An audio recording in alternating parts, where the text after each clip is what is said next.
नमस्कार दोस्तों, स्वागत है आपका मेरी आज की नई मोटिवेशनल शॉर्ट स्टोरी में। मेरा नाम है राजीव। यह है मोटिवेट विद राजीव कोचर। दोस्तों, एक राजकुमार नाम के एक शख्स थे। टोटल 4 भाई थे। ये उन भाइयों में सबसे बड़े थे। इनके पिताजी जो थे वो इंदौर के काफ़ी अमीर घराने से थे। काफ़ी सारे इनके स्टड फार्म्स थे, काफ़ी सारी इनकी ज़मीन थी, काफ़ी कुछ था। पर ये जो राजकुमार थे, ये कहानी इन्हीं की है और बहुत बड़ी सीख के साथ में। बचपन काफ़ी अमीरी में गुजर रहा था।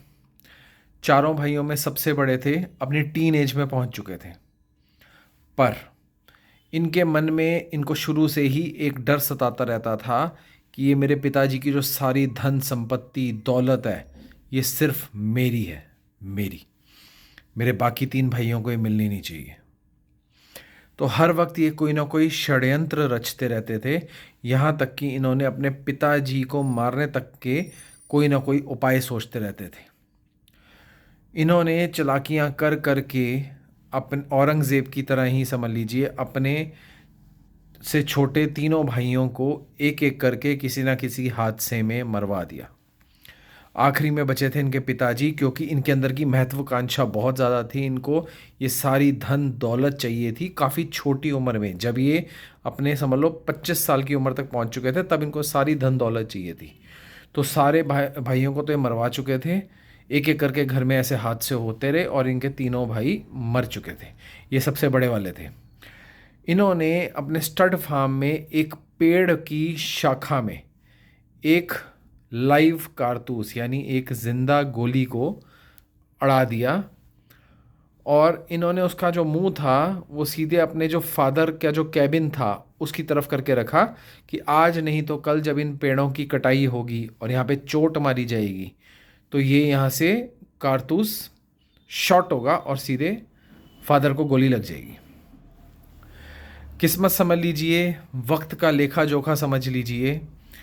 फादर की तबीयत थोड़ी बिगड़ने लग गई और फादर लंदन चले गए इलाज कराने के लिए। ये भी वो कारतूस को रख के भूल गए। बीतते बीतते टाइम बीता। 25 से इनकी उम्र आ गई 40 साल में। फादर अभी भी ज़िंदा थे, बीमार थे, बेड रिडन थे, सब कुछ चले जा रहा था। और वक्त का लेखा जोखा देखिए, जिस ऑफिस के, जिस स्टड फार्म के, जिस पेड़ में इन्होंने वो गोली अड़ाई थी, उस ऑफिस में जहाँ फादर बैठा करते थे, उसी ऑफिस में ये बैठना शुरू हो गए। फादर की डेथ हो चुकी थी। फादर अब अपना सारा राजपाट इनको सब जो ज़मीन जायदाद सब इनको दे गए थे। ये मज़े से ऑफिस में बैठे थे। अभी फादर को गुजरे हुए 10 दिन भी नहीं हुए होंगे। इनके उसी स्टड फार्म में, इनके ऑफिस के बिल्कुल सामने वाले पेड़ में कटाई का काम शुरू हुआ। कटाई वाले ने चोट मारी, वो जिंदा कारतूस आज भी वहीं था, वो शॉट हुआ और वो सीधे जाके इनको लग गया, राजकुमार जी को, और राजकुमार जी मर गए।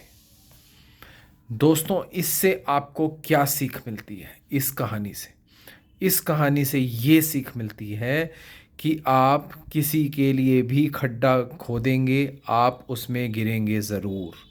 आप किसी के लिए भी षड्यंत्र बनाएंगे, वो षड्यंत्र आप पर ही भारी पड़ जाएगा। आप किसी के लिए कुआं खोदेंगे, वो आप भी कुएं में गिर जाएंगे। धोखा हमेशा धोखे को ही अट्रैक्ट करता है। किसी के लिए कोई भी तरीके की आप गलत सोच रखेंगे, वो गलत सोच को ही और गलत नतीजों को ही अट्रैक्ट करेगी।